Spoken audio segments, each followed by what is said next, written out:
Welcome back, everyone. I want to sincerely thank each and every one of you for your incredible support of the channel. Without further ado, let's dive into the Manhwa. In a world where magic and monsters were the norm, a lone adventurer dared to break a taboo. A diary of a certain nobleman once said, "Devouring monsters is taboo in this world." For a human, eating a monster means taking in their evil essence. The first symptom of absorbing this essence is an indescribable elation, accompanied by a strengthening of the body. The second symptom brings severe headaches, nausea, and intoxication. The third symptom is sudden death. Or possibly, the consumer could turn into a monster themselves. A couple of days ago, in the vast world where magic and monsters were common, there lay the frontier city, a territory home to multiple labyrinths. Among these labyrinths was one called the Miasma Labyrinth. The air inside this labyrinth continually chipped away at the status of visiting adventurers. Most adventurers hated it, but one person was different from the others. Instead of avoiding the labyrinth, he visited it frequently. Soon, he was known as the miasma scavenger. But he didn't go to the labyrinth just to get high on miasma. No, he ventured there to harvest herbs that could only be acquired under these specific conditions. Most adventurers couldn't even last on the early floors of the dungeon, which allowed him to monopolize these herbs easily. The miasma grass he harvested had the effect of purifying miasma, making it an irreplaceable source of income for him. However, he knew the rules of supply and demand too well. So he didn't take too much. He only took what he needed, an amount that would last him around 3 days. With this, he made his way out of the labyrinth with a satisfied expression, as he knew he would be eating well tonight. But this was still a labyrinth after all. And since Rudy was on the 6th floor, he easily encountered monsters along the way. They weren't just any overgrown rats. They were miasma rats, creatures notorious for their toxic miasma and poison. This didn't surprise Rude, as many of the monsters that lived here thrived on these noxious elements, which contributed to why most adventurers avoided this place like the plague. Against him, however, that wouldn't work. He easily ignored their attacks, phasing through the fog, and swiftly killed the rat closest to him with a precise strike. But the rats were relentless. Even after seeing their comrade taken down, they didn't hesitate, launching themselves at Ruid with reckless abandon. He managed to take care of the first one, but missed the second, giving it the opportunity to lunge at him, aiming to bite his entire hand off. As the rat's teeth got perilously close to penetrating his skin, a sudden shout of fireball echoed through the labyrinth, diverting his attention. The next thing Rude saw was the rat engulfed in scorching flames. The force of the fireball was so intense that it knocked the rat to the other side of the wall, where it exploded upon impact, sending bits of smoldering fur and flesh flying. Rude was stunned, never having seen such a powerful spell before. His train of thought was interrupted as he overheard the spellcaster sighing in frustration, lamenting that they had missed their intended target. They spoke unapologetically, as if Rude wasn't even there. From what he understood, it seemed these adventurers had been aiming for him instead of the rat. But since they had inadvertently saved his life, they just rolled with it, continuing their conversation as if nothing had happened. And Rude had seen these faces plenty of times at the Adventurers Guild, which made him even more pissed. It looked like they knew him, but didn't regard him as anything significant. Even when they extended a hand to help him up, he knew it was all an act. So he ignored their gesture and expressed his appreciation for the sentiment, but firmly stated he would appreciate a heads up before they did anything. But this didn't sit well with them, especially the guy who had cast the fireball. He had saved Rude already, so he was not having it that Rude was being ungrateful and still complaining. But before things could get out of hand, their attention was then diverted by a member of their group who had discovered the miasma grass colony they had been searching for. And this delighted his comrades while this surprised Rude, as he realized that these adventurers were actually following him because they wanted his harvesting spot. But the mage couldn't let Rude accuse them of such underhanded tactics. He sneered at Rude and made it clear that they weren't what he assumed they were. They were just adventurers earning a living through the labyrinth, and had just so happened to meet him there and save him while they were at it. But it seemed like that was a mistake, because a miasma scavenger like Rude couldn't even say a proper word of gratitude. The last part of his sentence hung in the air like a veiled threat, and Rude knew they were lying, but he also understood the situation. These adventurers were stronger than him, and he was outnumbered. He didn't stand a chance of surviving if he fought them. Swallowing his pride, he bowed his head, apologized for accusing them, and thanked them for saving him. The words tasted bitter, but there was nothing else he could do. Suppressing the rage boiling inside him, he kept his composure, knowing that survival was more important than his wounded pride at this moment. A few moments later, Rude returned to his base, eating at the Full Belly restaurant. But even here, he just couldn't catch a break. He was unceremoniously thrown out because, whenever he was at the restaurant, the smell made the food taste horrible, and they were blunt about it, as he just couldn't seem to get it through his head. They insisted he should abandon his daydream of being an adventurer, as he clearly wasn't one. An adventurer needed the ability to defeat monsters, and someone like him, with a trash skill like abnormal status nullification, wasn't cut out for the role. As Rude lay on the floor, helpless, their mocking words rang in his ears. He couldn't even disagree with them. It was true that his unique ability, abnormal status nullification, was useful for exploring the miasma labyrinth. But it didn't give him the necessary skills to defeat monsters. Something vital for adventurers, and as someone who didn't have any combat skills. He wasn't welcome in any party. And he was even named the miasma scavenger because he always scavenged for items in the lower levels of the miasma labyrinth. In other words, his so-called skill made him an outcast as an adventurer. As a grown man, he was still fighting life or death battles against mere rats. This realization plunged him into hopelessness. He began questioning if he was really going to continue living his life as the miasma scavenger, a job that had sustained him for quite a while, but offered no real future. But with no other skills, it seems like he was destined to remain a scavenger in the miasma labyrinth.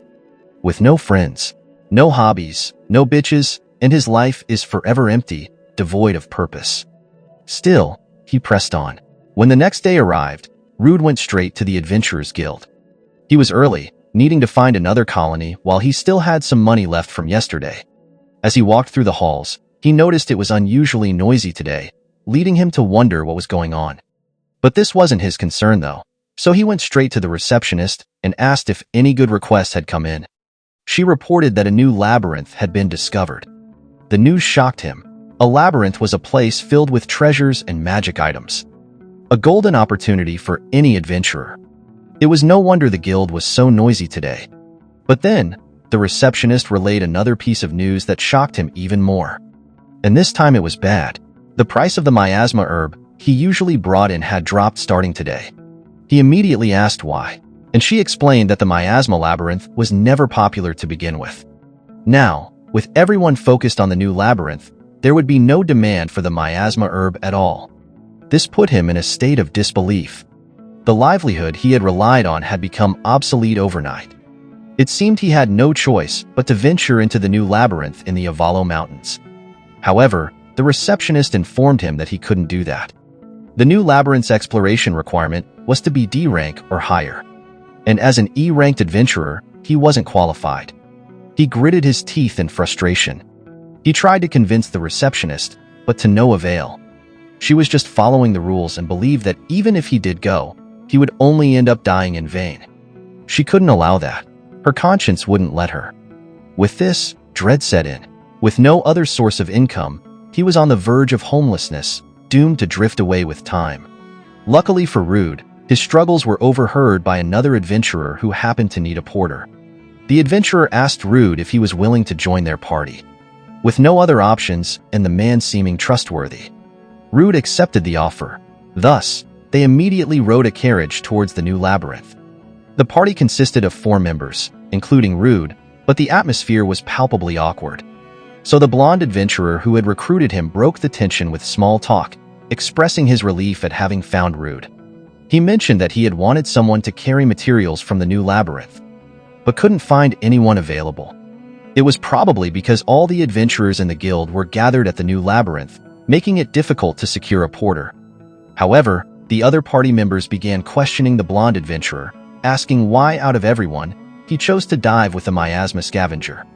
Couldn't he find someone better? Clearly displaying their disdain for Rude. But the blonde adventurer couldn't afford infighting within his team, especially before they even arrived at their destination. So he tried his best to defuse the situation, explaining that since Root had been an adventurer for a long time, he believed it was better to have him along instead of a complete newbie. After calming the initial discord, Bayer redirected the conversation by reintroducing himself. He announced that he was the leader of the Scarlet Sword. He then pointed out his companions, Sasha and Rick, both D-rank adventurers like himself. And as a courtesy, Root also introduced himself. With introductions out of the way, Bayer mentioned that before they ventured into the labyrinth, he'd like to know more about Root's capabilities. Root showed him his guild card, and to Bayer's surprise, he noticed that Root could use fire magic. Root quickly clarified that although his power was too low for combat, it proved useful in dark places and for cooking. But before he could elaborate further, Bayer simply smiled and reassured him that his skills were indeed helpful and that he would be counting on him. A few moments later, they arrived at the newly discovered Avelio Labyrinth. The excitement was palpable as it seemed they were the first to arrive. With hope and dreams fueling their steps, they sprinted towards the entrance, eager to start exploring the labyrinth's unknown depths. But as they opened the main door of the labyrinth, loud noises greeted them. Adventurers had already filled the place, so they ventured further inside, only to find the labyrinth occupied at every turn. From gathering herbs to fighting monsters, and even finding treasures, every spot had already been taken. Adventurers were everywhere they went. This immediately pissed off Sasha, who threw a tantrum, kicking rocks in frustration. And so Bayer concluded that most of the first layer had already been explored, leading Rick to suggest that they dive deeper, believing there would be fewer people further down. Sasha quickly supported this idea. But as a veteran, Root disagreed. He believed it would be better to start by mapping the first layer of this newly discovered labyrinth. But his suggestion was abruptly cut off by Sasha and Rick, who criticized him for voicing his opinion. They reminded him that as their porter, he shouldn't be giving out his thoughts, and that this was why he was stuck in E rank, accusing him of having a weak will. Thankfully, Bayer immediately stepped in, defusing the quarrel once more by scolding his team. However, he acknowledged both perspectives and agreed that if things continued this way, they wouldn't get any good results. Therefore, they would need to aim even deeper into the labyrinth, hoping to find less competition and greater rewards. With that decision made, they entered the fourth layer of the labyrinth. Upon arriving, they encountered ferocious beasts that attacked on sight. Root quickly became the target, as the beast could sense his weakness. Luckily for Rick was there to save him, but not without teasing him for being scared and calling him old man. And Sasha and Bayer didn't lag behind either, displaying their honed skills and efficiently dealing with any monsters that came near. Witnessing such prowess for the first time changed Root's perspective. They were strong, far stronger than he would ever become, while he found himself paralyzed with fear, unable to move. In that moment, he realized that perhaps he wasn't cut out to be an adventurer after all. A few moments passed, and they successfully killed the pack of wolves that had charged at them. This victory reinforced their belief that diving deeper was the right call. It was refreshing not having other parties around. The monsters weren't too strong, and they even found some treasure, making this a successful raid overall. Just when Root thought things would go smoothly and uneventfully, Rick commanded him to collect materials from the monsters he had defeated. Root responded kindly, explaining that he couldn't collect the materials as the monsters were too damaged and the magic stones were probably shattered. But this didn't sit well with Rick, and with anger in his eyes, he insisted that Rudy hadn't even looked yet and couldn't be sure if the stones were shattered. So he commanded Root to do as he was told and not slack off. And given that they had hired him as the porter and Rick had saved him numerous times, Root complied. But as he suspected, the monsters were all mangled, their guts and blood creating an awful smell that made it difficult to collect the stones. He considered using his fire skill to burn the corpses, slightly cover the stench. However, this led to more teasing from Rick, who laughed and suggested it looked like Root was about to eat the monster corpses. But he won't lie, they have been exploring for a while, and he is starting to feel hungry. So even monster meat's starting to look delicious. And Sasha just looked at Rick with disgust for even thinking that. Not only because it was gross, but also because eating monsters was taboo among adventurers. The mana absorbed into their bodies could have unpredictable effects. And Rick smirked at how serious she was being and clarified that he was just joking. He assured them that once they got back, He would use the money they earned to eat as much delicious food as he wanted. But their conversation was abruptly cut short by a loud roar echoing through the floor. Looking towards the source, they realized they were in trouble. A B-rank minotaur was staring at them like a snack. Encountering such a high-ranked monster in a lair this shallow was unexpected, indicating that this labyrinth was far more dangerous than they initially thought. But knowing this wouldn't save them, so panic set in. There was no way they could beat something like that. But as the leader, Bayer sprang into action and asked Rudy to give him his backpack, stating he needed the items inside to save them. And without question, Rude handed over his bag. Bayer then instructed Rude to keep an eye on the Minotaur's movements, which he obliged. But as the monster closed in, Rude asked Bayer about his plan, or even if he had one, to which Bayer smiled, claiming he had a great plan, as it involved Rude's back to be cut open, leaving him reeling in pain, and this action prompted the others to cast their skills as well. Rick cast Warrior's Encouragement, which made Rude the focus of the monster's attacks, while Sasha cast Haste, doubling their own speed, and their coordination was impeccable. And it dawned on Rude that these guys had planned to abandon him from the start. And Bayer confirmed Rude's suspicions with a nasty smile. And Rude's eyes widened in disbelief as he realized that those he thought to be allies had left him for dead. The Minotaur was just an added threat. Even without it, they would have betrayed him. In the face of such a cruel fate, the only thing Rude could do was scream. But even that was abruptly cut off as he noticed the Minotaur about to swing its axe.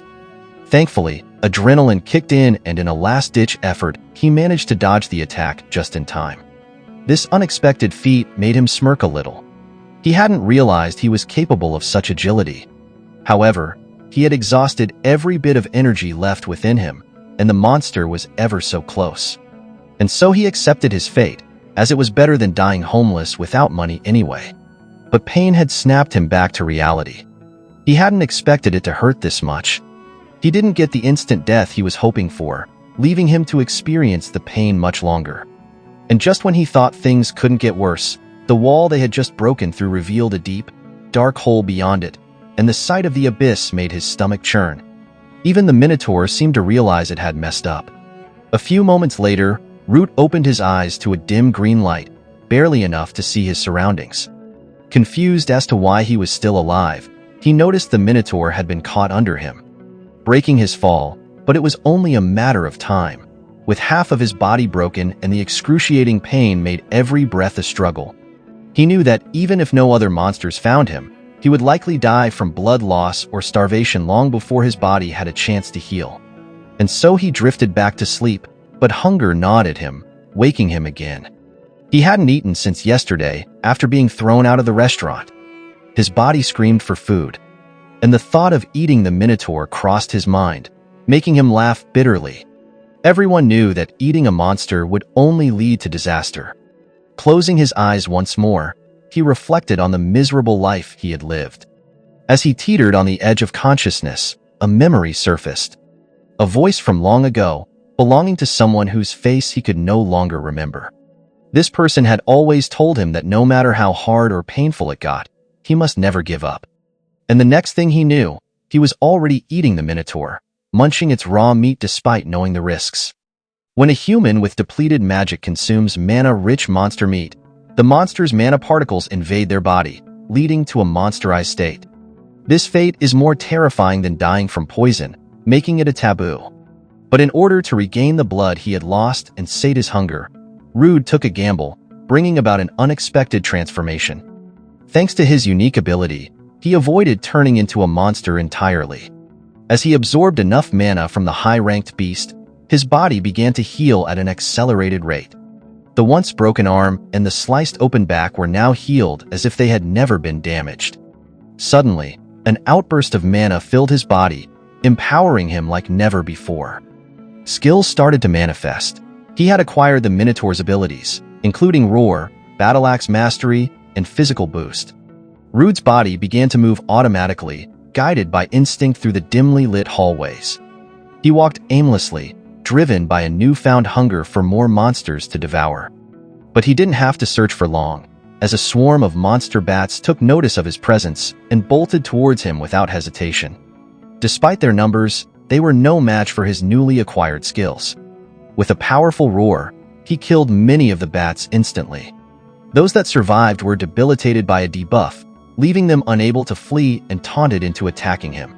As soon as the bats got close, Rude activated his physical boost, temporarily enhancing his strength to swing his massive axe, killing the bats in a single, powerful sweep. Without hesitation, he began eating once more. What the F, what the that's one of those creatures. You know it was too late. Yeah, I don't think that's cool.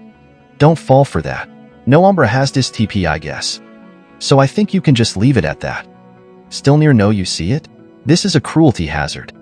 As predicted by his new skill, a mass of monsters emerged from the dark, attacking him together. But with his enhanced abilities, he dispatched them as soon as they were in range. The thrill of his newfound power surged through him. Just days ago, he had struggled with mere rats. But now even monsters far above his rank fell like butter before his axe. The mix of ecstasy and rage fueled him. He hadn't forgotten the sadistic humans who wronged him, and these monsters were mere obstacles to his revenge. Outnumbered and exhausted, he continued to swing his axe relentlessly, turning monsters into corpses and then consuming them. Despite the foul taste and smell, he munched on them to heal and regain energy, all the while gaining their skills. He acquired an array of abilities: the appraisal skill from an eye monster, absorb skill from another, agility boost, and lightning cloak from the Thunderwolf. His body thrummed with power as he reveled in the multitude of skills he had collected. But the fight was far from over. A much larger monster appeared, dwarfing the Minotaur he had previously defeated. Still, Rude lunged at it, stopping its gaping maw with his axe, and using his lightning cloak to electrocute it from the inside. The tactic proved effective, and after defeating the beast, he gained the poison mist ability, making it easier to kill smaller mobs.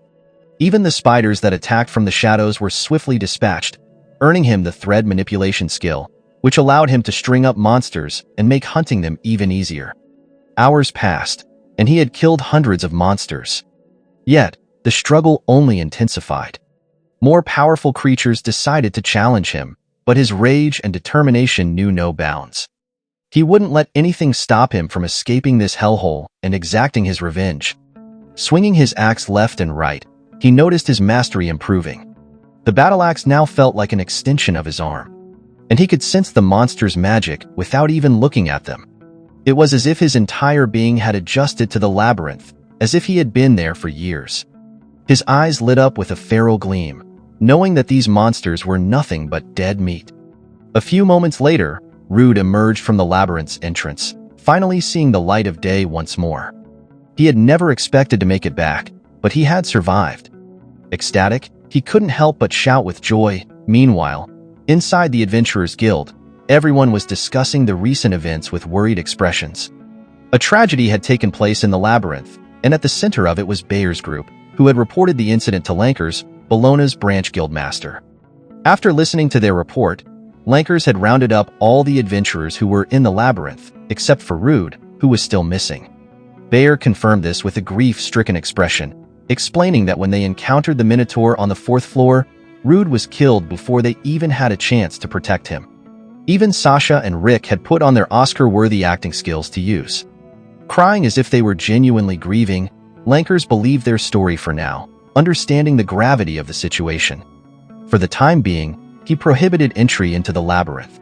Even the receptionist was distraught, believing that the adventurer she saw regularly would never return. To her surprise, that same adventurer suddenly appeared right at the door. His arrival shocked everyone, especially the trio. They began sweating bullets, but Bayer quickly composed himself and acted accordingly. He rushed towards Rude, pretending to be relieved to see him alive and well. In reality, he got close to threaten Rude, warning him that if he said anything unnecessary, he would kill him on the spot. And just like before, Bayer's cronies followed suit, acting all buddy-buddy, as if they hadn't just tried to kill him. Even Shasha, the audacious bitch, claimed they had tried to go back to look for him but couldn't, because the labyrinth was closed. Despite the absurdity, Rude appeared stunned and compliant, prompting Bayer to happily proclaim a celebration of his survival, suggesting they relocate to a more secluded place. However, something was off. An intense pressure emanated from Rudy, rendering them unable to move. This was impossible for them to comprehend. But before they could react, Rude told everyone the truth, declaring that these guys had used him as a pawn. Judging by everyone's reaction, Bayer knew they were screwed if he didn't clear things up, so he shakily asked Rude what he was talking about. But Rude ignored him, indifferent to his panic. This prompted Linkers to step in and ask Rude what he meant by being used as a pawn. Rude recounted what had happened. Bayer had stolen his supplies and attacked him from behind. Rick had used a skill to lure the Minotaur towards him, and then Shasha had cast haste on the trio so they could run away. Immediately, Bayer approached Lankers, trying to convince him that they didn't do any of that. But Lankers knew better. He had been in the business for quite a while and could spot a two-faced liar when he saw one. To clarify the truth of the matter, Lankers mentioned that he had a guest who could help them. And from the shadows emerged a girl draped in a violet robe. Her presence alone made it clear she was a truth officer. This revelation completely shocked the trio. Truth officers rarely left the royal capital, so they demanded to know why she was there at such a convenient time. Lankers confirmed it wasn't a coincidence. He had already suspected them, as there had been an unusually high number of deaths among the porters temporarily joining their party. So, he had called in an old favor to bring the truth officer here. And without further delay, the truth officer did her job. With just a glimpse at the group, she revealed to everyone that the members of Scarlet Sword were lying, and that Rude's claims were the truth. Bayer was in a state of shock, his world tearing apart so fast that he couldn't comprehend it. The reputation he had meticulously built crumbled, as everyone immediately turned against him and his group. Desperate, he panicked and questioned the truth officer, demanding to know what someone like her could possibly know. And Lankers was just baffled by Bayer's audacity. Still, he answered for the benefit of those who didn't know, explaining that truth officers possessed a skill impossible to acquire later in life. A skill whose effectiveness rivaled that of a unique skill. It was the true skill, and no lie could pass before it. And what could be more trustworthy than the words of someone who has pledged to the country, and for Bayer to question that power is heresy, and abandoning his comrades is an adventurer's taboo. Not only that, but he intentionally injured his comrades and used them as disposable pawns. So he concluded that even if they continued to investigate, it was certain that the adventurer qualifications of the Scarlet Sword members would be revoked, and they would all be reduced to slavery. This decree shattered the trio's world. They had never expected things to go south so quickly. But unlike the two who collapsed on the floor in despair, Bayer was consumed with rage. Unwilling to become a slave, he started blaming others for his shortcomings, accusing the truth officer of ruining everything. If only she weren't there, they would have gotten away with it. In a blind fury, Bayer lunged towards the truth officer, intent on killing her. Lankers knew better than to intervene. He understood she could handle herself, and could easily kill Bayer if she wanted to. Even the truth officer was shocked to see someone so foolish. But Rude, on the other hand, doesn't know this. So he decided to intervene. He blocked Bayer's advance and warned him never to dare touch the truth officer. Bayer couldn't believe what he saw. The weakling he once knew had appeared in front of him so quickly and casually blocked his attack without breaking a sweat. But before Bayer could launch another attack, Rude cast Fist, launching Bayer's ugly face across the room. The impact was so powerful that it left Shasha and Ricky frozen in place. It was evident that Rude had truly changed. Now on to the next part. Rude sat across from Lankers in the Adventurers Guild's reception room, the atmosphere tense yet formal. Lankers apologized for bothering him so soon after returning from such a grueling ordeal, acknowledging that Rude must be exhausted. However, this meeting was a necessary formality after the scandal that had transpired. Rude, although weary, assured Lankers that he didn't mind. He was more concerned about the fate of the three who had wronged him. With this on his mind, he asked Lankers about their punishment. Lankers explained that the three members of the Scarlet Sword would be taken in by the staff and undergo interrogation. If it was confirmed that they were repeat offenders who used their porters as bait, they would lose all their possessions and adventurer qualifications, ultimately being reduced to slaves. And Bayer went as far as to cross the truth officers, so he probably won't appear before him again, which was a relief to Rude. This news was comforting, and he felt content, ready to leave. But before he could go, Lanker's assistant handed him a bag of coins, explaining that it contained the profits gained in the new labyrinth. Since his teammates had lost the rights to it, It was only fair that he should receive it. Inside the bag were 200,000 Reagan, which surprised him. But he knew this wasn't the time to be modest. He had earned it through his ordeal, so he gratefully accepted the reward. After leaving the room with the bag of coins in his hand, Rude couldn't help but hug it affectionately. This was the first time he had ever held such an amount, and the relief and excitement were palpable. Finally, he could cover his living expenses for a long time. For the first time, he felt like a true adventurer. It would have taken ages to accumulate such an amount by diligently gathering miasma grass. Adventurers really could make good money, but he snapped out of his daydreaming as he noticed the unusual silence in the air. Normally, the guild members would mock him upon his arrival, but today was different. Maybe no one was insulting him because they saw what happened earlier. But that didn't mean they would suddenly be kind either. And if he stood out anymore, there might be those who found his sudden rise in status suspicious. And he didn't want that, so he decided it was best to continue earning in the miasma labyrinth as before. With this in mind, he stopped feeling gloomy and focused on the task ahead. He finally had some money, so he needed to get his gear ready and eat whatever he wanted. First, he felt the need to head to the tool shop. Upon arriving, an item immediately caught his attention. It was a magic bag, and with that, the day ended on a high note, with Rude feeling more hopeful and prepared for the future. When the next day arrived, Rude ventured into the miasma labyrinth as he used to, slaying the monstrous rats with ease. And the fact that these creatures, which once posed a significant threat, were now defeated so effortlessly left him feeling bored. Just 2 days ago, he would have had to avoid a group of 5 of them.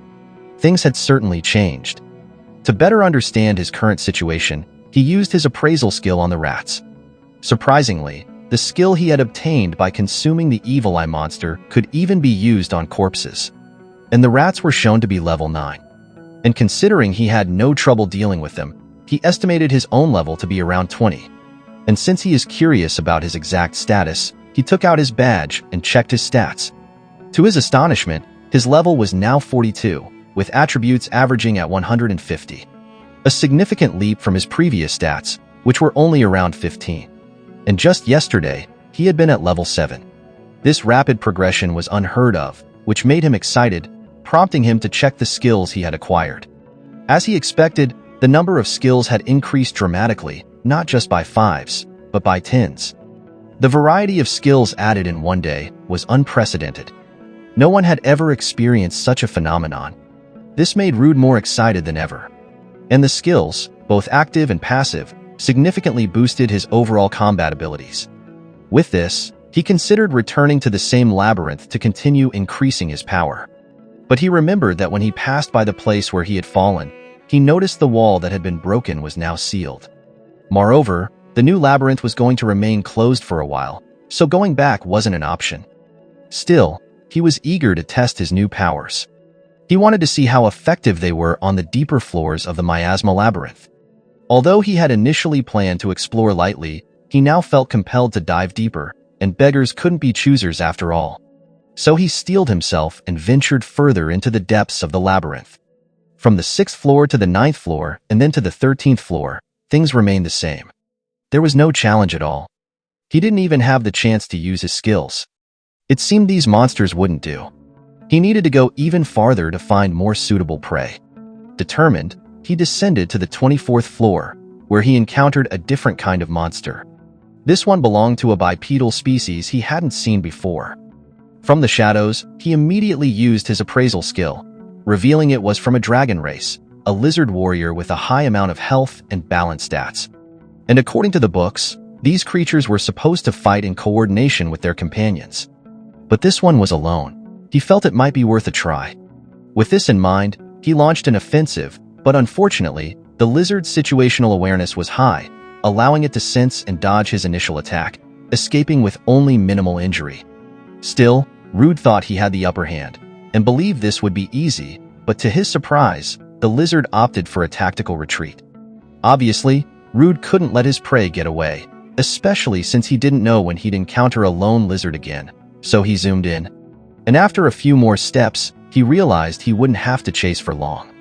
The lizard had reached a dead end, and feeling more confident, he prepared to finish it off. But as he got close, he noticed the lizard's expression had changed from one of panic to a smirk. Instantly, Rude understood he was in deep trouble. He had stupidly walked into a trap and had been set up. The smirk on the lizard's face turned into a guttural laugh, echoing through the dimly lit cave. From the shadows, more lizard warriors emerged, their eyes gleaming with malevolent intent. Rude's heart pounded as he realized that even with the difference in level, this situation is bad. The odds had shifted dramatically. But Rude had killed monsters in groups before, and this was no different. He decided to take them down one by one, lunging at the injured lizard with brute force. He knocked it down, making it defenseless. Just as he swung to kill it, another lizard blocked his attack. Before he knew it, another appeared behind him. Luckily, he managed to dodge, surprising the lizard with his quick reaction. Seeing its reaction made Root smirk, but his confidence quickly faded as he realized their numbers had doubled. This was entirely different from the monsters he had killed in the previous labyrinth. Though they were few in numbers, these lizards were coordinated, making it difficult for him to reduce their numbers. But something felt off. Even if these monsters were good at working together, using such ambush tactics and coordinating their movements to this extent was unbelievable for lizards. He realized that just before they showed such coordination, there was a high-pitched sound, likely a command. With this in mind, he scanned his surroundings beyond the lizard men in front of him, and saw a differently colored lizard standing at the back. Wait, is that? Oh no, damn, he's cooked. Nah, I'm just kidding. He scanned his surroundings beyond the lizard men in front of him, and saw a differently colored lizard standing at the back. Immediately, he used his appraisal skill. As expected, it was a lizard general with a much higher level and overall stats. But what caught his attention more was its ability called the command skill. This explained why the lizards were fighting so well and efficiently. This find made him smile, as he finally knew who to kill first. But the general noticed his gaze as well, and commanded everyone to kill him as fast as possible. They rushed in all together, but instead of fighting them head-on, Rude had another plan in mind. Using his physical boost, he swung his sword in fury, forcing the lizards away and opening a path. And when the lizards thought he was about to charge at them again, he used them as a platform to give himself a boost, avoiding the other lizards and heading straight for the lizard general. The sudden move caught the general off guard, its eyes widening in surprise, as it was unable to defend in time, and received Rude's attack head-on. But to Rude's surprise, the lizard he thought would be cut open was just standing there, alive and unscathed, and the general took advantage of Rude's momentary shock to counterattack. And being so close, it was impossible for Rude to dodge. But just like the general, the blade didn't pierce Rude's body, as he had activated the armor spider's steel body. With this, the general realized they weren't his match, so he stepped back, with uncertainty flickering in its eyes. But this just gave Rude the chance to analyze them more closely. Rude wondered what had happened to his attack. He definitely felt the impact, yet there wasn't a single scratch on the general. And he knew the general didn't possess a skill that enhanced its durability, so it had to be someone else's power. With this, he scanned the soldiers again. Initially, he couldn't see any particularly special skills among them, but his attention was diverted to an injured lizard with a particularly familiar wound. Checking its stats, he noticed its substitute skill. This was why the general had survived. The injured lizard was taking the damage instead. Immediately, Rude zoomed in on this particular lizard, plunging his sword to end its misery. While doing so, he felt a strange connection to this lizard, an underling reduced to a substitute and a sacrificial pawn. But now, it wouldn't have to suffer any longer. As he pulled his sword from its lifeless body, he promised that the others wouldn't have to worry either, as he would make sure to end them all. Meanwhile, the general's eyes widened in panic as it realized what Rude had done. With its backup dead, the next strike from Rude would surely cause real damage. With this, desperation fueled its orders as it commanded all its minions to attack together. It was now or never. If they couldn't kill this human, they were doomed. Unfortunately for them, this was exactly what Rude wanted. With the general joining the fray, the situation became much easier to handle. Utilizing his thread manipulation skill, Rude transformed into your friendly neighbor Spider-Man, slinging himself up and out of reach of their attacks, while also positioning himself perfectly, allowing him to ensnare the entire group in his sticky web. Caught in the sticky trap, the lizard struggled helplessly. Rude approached the general, a victorious grin spreading across his face, showing to it that he had won the battle, and with a quick and decisive strike, he separated the general's head from its body. And the remaining lizards, now leaderless and trapped, soon were swiftly dispatched. And with the immediate threat eliminated, it was time for Rude to eat. This time, he wouldn't have to resort to eating raw flesh. He had come prepared with his cooking items stored in his newly acquired magic bag. Like any magical world, magic bags had expanded space inside and significantly reduced the weight of the items within. Most adventurers couldn't afford such luxury, but Rude wasn't a normal adventurer anymore, allowing him to enjoy such item. From it, he took out his galvanized round skillet, an eco-friendly wood veneer cutting board, and seasonings borrowed from his aunt. And with everything ready, he began cooking with palpable excitement. On the hidden floor, he had been desperate to survive, but he had always wanted to try this. And the savory aroma of cooking meat soon filled the air. Rude expertly seared the monster flesh, adding a pinch of this and a dash of that. The meat sizzled and browned beautifully in the skillet. When the meal was finally ready, the meat looked so scrumptious. This was the first time he had ever seen such a juicy meat that made him drool like this. Without thinking twice, he gobbled it up, savoring the flavors that exploded on his tongue. Who would have thought monsters could taste like this? He even felt that he might get addicted to it. With this realization, he knew that if he cooked it just right, he might never go hungry again. Not only did the meal satisfy his hunger, but it also granted him new skills. Most notably, he acquired the command skill. Still, he wondered how the meat could be so good. The only possibility he could think of was that it was related to the magical powers that monsters possess. Speaking of magic power, the skills from the Minotaur. An evil eye had been quite helpful, but there were skills he hadn't tried yet after leaving the Avalo Mountain Labyrinth, such as those from the Thunderwolf and the Black Serpent. With this in mind, he decided to try them out and might as well sample a variety of monsters on his way back. Speaking of skills, he remembered that lizard with the substitute ability. That skill had proven to be quite interesting and useful. If he could find and consume more monsters with unique skills, his strength and versatility would only grow. A few moments later, Rude arrived at the 21st floor of the labyrinth, where he encountered cat-sized moths and poisonous frogs. Without hesitation, he used his lightning cloak skill, electrocuting them instantly. The electrical charge wasn't to be messed with either, as it easily scattered and connected to the nearest targets, leaving all of them charred. This delighted him, as he realized this skill was more versatile than he initially thought, proving effective at both close and medium range. And the monsters here seemed to specialize in inflicting status ailments, but they had picked the wrong opponent. Now they became food for him, turning into a meal akin to chicken tenders. Biting into them was just as delicious, with the poison frog meat melting in his mouth. The seasoning even reminded him of Morphus, making him crave a beer. In addition to the satisfying meal, he gained new skills such as venom, temperature variation, poison scale powder, paralysis scale powder, and aerial slash. These were excellent additions to his growing arsenal, but his attention was soon diverted by a crashing sound and human voices echoing through the cave.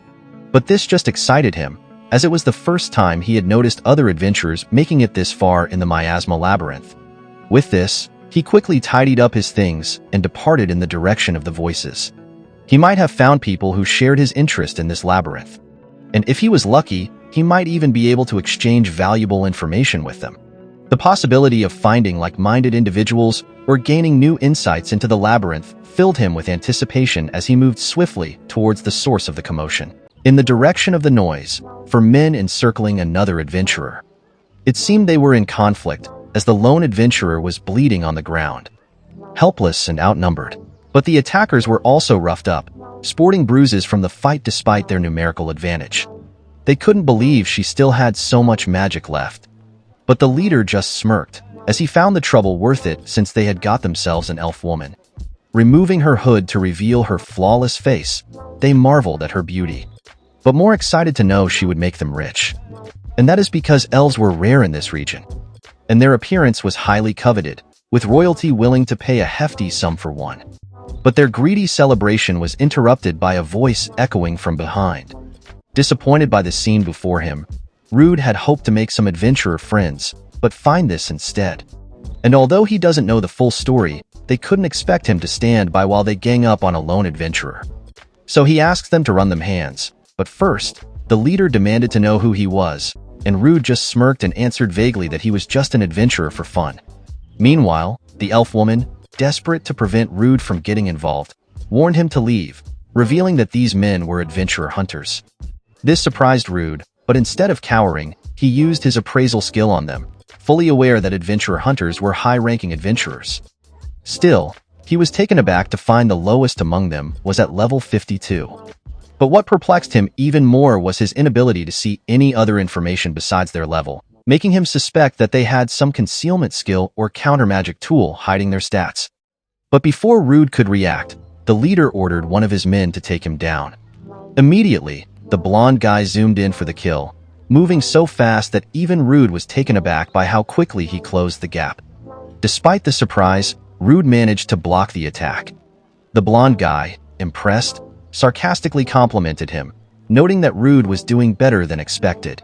But Rude just shot back with a diss, suggesting that Blondie was just weak, which quickly angered the guy, as he had some serious anger issues. But now Rude could barely hold his ground as the blonde guy pressed even harder while shouting threats to smash his head.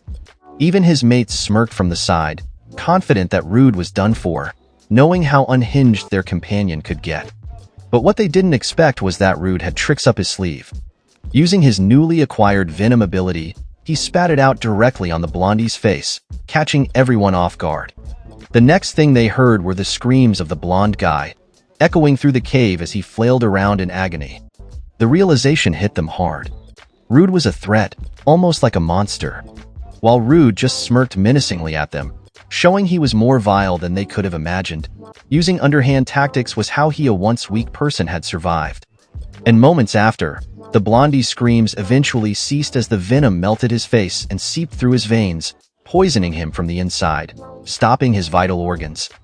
Seeing this, the leader concluded that Rude's poison ability must be a unique skill, making him a formidable opponent. With this realization, he commanded all 3 remaining men to charge at Rude simultaneously. And so they did just that, moving faster than the blondie ever had. Rude felt like if he stopped for even a second, he would get killed. Despite his relentless efforts to stay ahead, these guys were unyielding and coordinated, giving him no chance to recover. They pushed him into a corner, creating an opening for a one-shot kill. Fortunately, Rude had obtained a defensive skill, allowing him to survive a frontal kick to the head that sent him flying a few feet away toward the poisonous swamp. Even the leader was shocked at how durable Rude was. He had been sure the kick would have broken Rude's neck instantly. But there he was, still standing like it was just a tap. The fight wasn't over. The brown-haired hunter stepped closer, ready to snuff out Rude's life right away. To his surprise, instead of fighting back, Rude opted for a retreat, moving deeper into the swamp. Obviously, the hunter chased after him, not wanting to let him get away. But the leader commanded him to stop, reminding him that what he was standing on was a poisonous swamp. It wasn't guaranteed he would come out alive if he went any deeper. And he is sure that Rude shouldn't be able to withstand the poisonous swamp either. He'll come out soon enough. And as Rude turned around, he noticed the hunters hadn't chased after him, making him wonder just how long they were planning to stay in the poisonous swamp. So it seems like they are still adventurers at heart, as they decided to make it a competition on who would be the first to give up. Unfortunately for them, Rude had the home advantage. He even felt lucky that he had fallen into this poisonous swamp, as it was the perfect circumstance for him. On top of the usual miasma, the poisonous vapors around the swamp would rapidly drain the adventurer's stamina, so he just stood there and watched as they began to struggle, the swamp's effects quickly taking their toll on them. And with few minutes more, the hunters were breathing heavily, wondering how long he planned to stay in the swamp. It had been about 10 minutes already, and they could feel their heads hurting and nausea setting in. Luckily for them, they wouldn't have to wait long. As Rude decided it was time to act, although he wanted to weaken them a bit more and wasn't affected by the poison, he realized that any longer might become an even bigger burden on the injured elf. And so he approached them and asked mockingly how they felt, being affected by both poison and miasma. The hunters, thinking he was a dead man walking, didn't bother with his questions and were sure to make him pay for causing them so much trouble. But as Rude got closer, instead of a face showing suffering, He greeted them with a smile and revealed that he was unaffected by any status abnormalities and didn't really know how much pain they were feeling. This immediately angered the hunters, realizing they had been tricked. Fueled by anger and frustration, they attacked him, even though he was still in the swamp, dancing on top of Rude's palm. And due to poison gradually drained their stamina, and the accumulated miasma lowered their stats. It was much easier for Rude to overpower them, but being outnumbered, it was easy for him to show an opening, in which the brown-haired hunter took advantage of it and attacked him. But this was just a trap set by Rude, and now that they are where he wanted them, he quickly used his lightning cloak to electrocute the two hunters, and the closest one died instantly, while the other barely managed to stand. So in a last desperate attempt, the remaining hunter launched himself at Rude, but Rude activated his aerial slash skill, cutting the hunter into pieces before he could even get close. As the horror unfolded, the leader of the adventurer hunters was stunned, unable to believe what had just transpired. He shouted in disbelief, demanding to know why a human possessed a monster's skills, but Rude has no obligation to explain. So he simply zoomed in for another attack. The adventurer they had previously overpowered now seemed stronger than before. Or rather, they were relatively weaker. And he was now overpowering them. Despite having superior fighting skills against humans, the leader found himself at a disadvantage due to the miasma's effects. Still, he was determined not to lose, as he had worked his damned hardest and overcome much greater foes. So he used agility enhancement to kill Rude as he charged. But Rude just met him halfway with his physical boost and shattered the hunter's sword in half before the blade could even reach him. The next thing the leader felt was his torso splitting from his lower half. And he collapsed, lifeless and broken like a Kit Kat, defeated by a novice. A few moments later, Rude and the elf were walking to get out of the labyrinth. The elf went ahead to thank Rude for saving her, expressing that she didn't know what would have happened if not for him. Rude replied that it was nothing, as he couldn't just leave her in that situation. But as they walked, he noticed that she was trying to be brave, but her body was still affected by the miasma. Even though he had done what he could for first aid, he knew that she must be hurting. But putting those thoughts aside, he found it rare to see an elf in such a remote area, so he wondered what kind of circumstances had led her to be chased by adventurer hunters. But his train of thought was disrupted by a sudden sound approaching. Looking in the direction, he saw a moth much larger than the ones he had encountered before, which he assumed to be the leader of those moths, furious at what he had done to its underlings. Immediately, he used his appraisal skill and saw that it was a level 37 Great Mothfish, with stats averaging 110 and 6 skills in its arsenal. Despite this, Rude felt confident in taking it out. He had killed so many of them already. So he believed that its size alone wouldn't be enough to defeat him, and he launched himself at the Great Mothfish. But as soon as he got close, it used its aerial slash, with great reflexes. He dodged it just in time, but the attack went so far back that the elf was almost hit by it, prompting him to ask if she was okay. Thankfully she was, so he refocused on attacking the Mothfish. It seemed to have decided to fly away to create distance and attack from there. Rude quickly showed it that its tactic was futile by using his own aerial slash, widening its range to slice not only its body but its wings as well. This quickly angered the Great Mothfish. With its wings tattered, it couldn't fly away anymore. So it resorted to using its paralyzing scales, but this just made Rude laugh. That kind of attack had no effect on him. However, his composure immediately shattered as he realized he wasn't alone. The injured elf might suffer from the attack, but it seemed he didn't have to worry about her. She demonstrated she could handle herself just fine, obliterating the scales like they weren't even there. This was quite a surprise. Rude hadn't expected her to have such a powerful skill, which made him more curious about how the hunters overpowered her if she possessed that kind of strength. He realized there was more to her story that he hadn't uncovered yet, but that wasn't his priority, as he still had an opponent to deal with. And so Rude swiftly moved in and killed the Great Mothfish. But instead of him inquiring more about the elf, she approached him and started asking questions first. She was curious, noting that poison and paralysis didn't work on him either, and that his skills were almost like a monster's. She asks him how he had such ability, and Rude just laughed awkwardly as he tries to find a way to explain without revealing too much. Unexpectedly, the elf collapsed on the spot, prompting him to ask if she was okay and if she had been hit by the paralyzing scales. Gasping on the floor, She replied that she wasn't hit, but it was something different, since he had saved her. She felt he had the right to know the real reason for her circumstances, so she promised to tell him her story once they were out of the labyrinth. They hurriedly exited the labyrinth and rested in the forest just near the entrance. Without the miasma hindering their breathing, the elf felt much better. And as promised, she began explaining the situation. But first, she felt it was only right to introduce herself properly. Her name was Alicia, a former adventurer. And the name immediately rang a bell for Rude. So he quickly asked if she was the famous Alicia from the S-rank party. This made her smile, as it would make her story easier for him to understand. She confirmed his assumptions, revealing that she was indeed Alicia from the Azure Trails, the renowned S-rank party of the Kingdom of Ludius. Everyone knew its members. Just as Rude recalled, the Azure Trails had met a tragic fate that forced them to disband. 5 years ago, they were overpowered by a great monster. On that fateful day, they challenged the beast awaiting them at the deepest part of the S-rank Abyssal Labyrinth. In that battle, their leader died. One member had to retire due to severe injuries, and another was swallowed by the labyrinth. Even Alicia didn't come out unscathed. So, she began to show him what she meant. But Rude, being an innocent pervert, misinterpreted it, thinking she was about to reveal both of her treasures so suddenly. So he stood up, both confused and excited, but he soon realized he was being silly, as he noticed what was in store inside Alicia's cloth. Well, it was obviously a cleavage, but it has a mark on it. Alicia then explained that this mark was the curse placed on her at that time. It was the curse of level down, and Rude admitted he had never heard of such a thing. While Alicia agreed, saying she hadn't heard of it either. She had traveled from place to place, and no one had ever heard of it before, let alone knew how to remove it, and she even tried every possible method to break the curse. But all she could do was slow its progression, and the adventurer hunters knew about her curse and were planning to profit from it.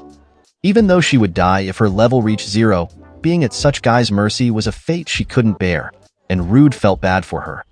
A once renowned adventurer reduced to this. A cruel fate worse than instant death. But there isn't a thing he could do, or so he thought, as an idea comes into mind. With the skill he had just acquired, Rude thought he might be able to help Alicia with her curse. So he immediately took out his guild card and checked what his substitute skill did, just as he expected. The skill allowed him to select a target and take on their attacks and status ailments. Without hesitation, he told Alicia he wanted to try something that might help her. He explained that he needed her to take on the skill he was about to activate. She was initially confused, but agreed, trusting him after everything he had done for her. And with Rude's hand on her shoulder and her guard down, he activated his substitution skill. Immediately, Alicia noticed a black aura creeping down his arm. It dawned on her that her curse was transferring to him, and she panicked. She knew the devastating effects of the curse and didn't want it to affect him, but she couldn't move away either, fearing it might lead to unexpected consequences. So she quickly told him to stop, warning that at this rate, the curse would harm him as well. But seeing her worry made Rude even more determined to help. So he just assured her with a warm smile, telling her it was okay, and that she should trust him.